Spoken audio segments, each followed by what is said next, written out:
Kuya Budol, magkano to? 10 piso? 10 piso lang yan, oh. Hingin mo na lang kaya tayo. 20, 40, plus 50, 90, plus 30, 120. Dami naman. Pagkatapos ko nga mambudol ng taho dito sa amin, ay umalis na kaagad kami. Ayan, may mga kasama akong bodyguard ngayon. Chas! Siyempre kasama si Papa B. May pupuntahan kasi kami. Medyo malayo-layo to, kaya nagsasakyan na kami.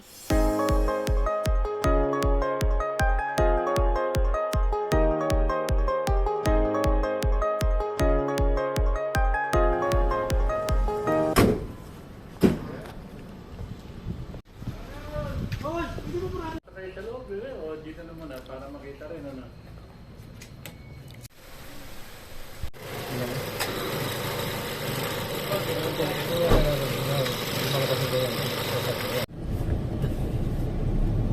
Grabe talaga yan.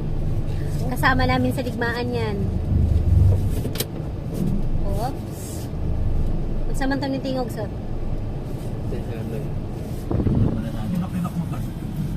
Ayan, pinanser ko.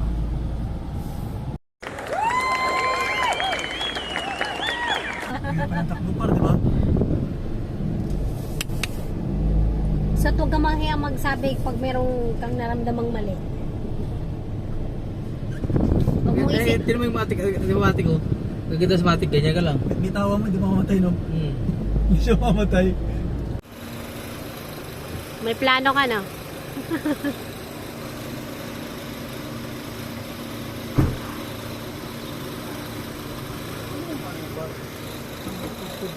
Palitan na ng gulong. Ha? Palitan na ng gulong.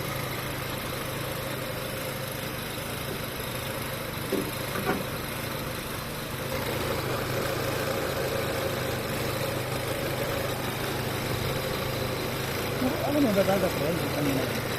Kanina yan?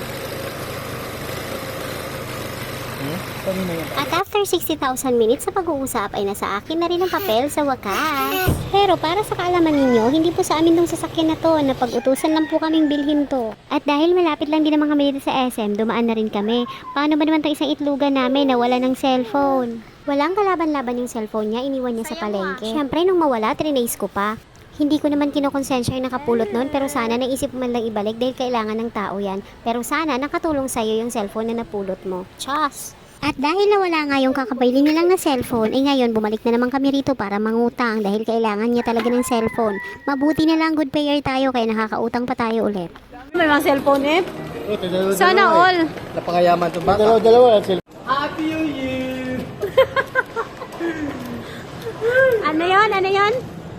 Sagdat, hindi kayo ganyan. Pero yan, holding hands sa kayo ha. Parang ano? Wag ka may... Pio at saka si ano? Wag ka maingay, maniningil kasi ako eh. Pero ang totoo walang singilang naganap dahil umuwi na kaagad kami ng bahay dahil 2 oras na kaming wala at namimiss ko na syempre ang aking mga itlog.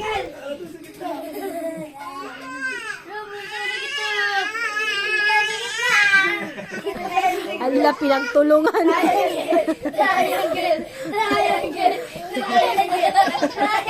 Luya.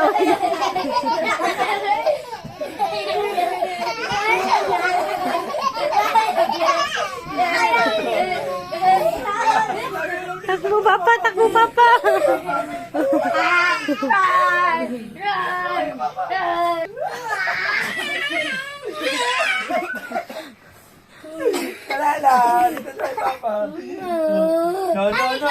Napakasayang umuwi ng bahay kapag ganito kasayang uuwian mo.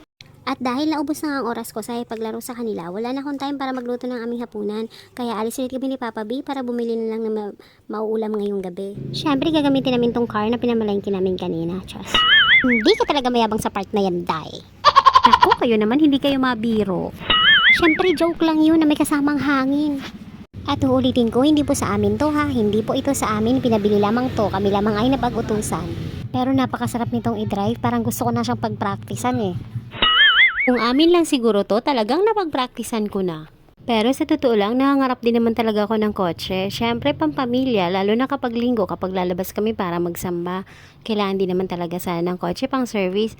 Kaya lang, practically, ayoko. Ayoko kasi hindi dahil sa takot akong mangutang o dahil takot ako sa bagong bayarin. Ayoko hindi dahil tinitipid ko ang sarili ko, kundi hindi kasi siya kikita. So, hindi iikot yung ipon namin. Mas priority kasi namin ngayon na kumita dahil mas marami kaming priority sa buhay, lalo na ang bahay sana at ang pag-aaral ng aming mga anak. May ipon ang person, may ipon kasi talaga kami mga resibo. So ayun, ang dami ko nang sinabi, pero bumili lang talaga kami ng lechon manok sa labas para makakain na kaagad. At pagkarating namin ng bahay, syempre inihain ko at pinakain ko na aking mamaliit na itlogan dahil nagutom sa kakalaro. Yun lang, hapunan tayo!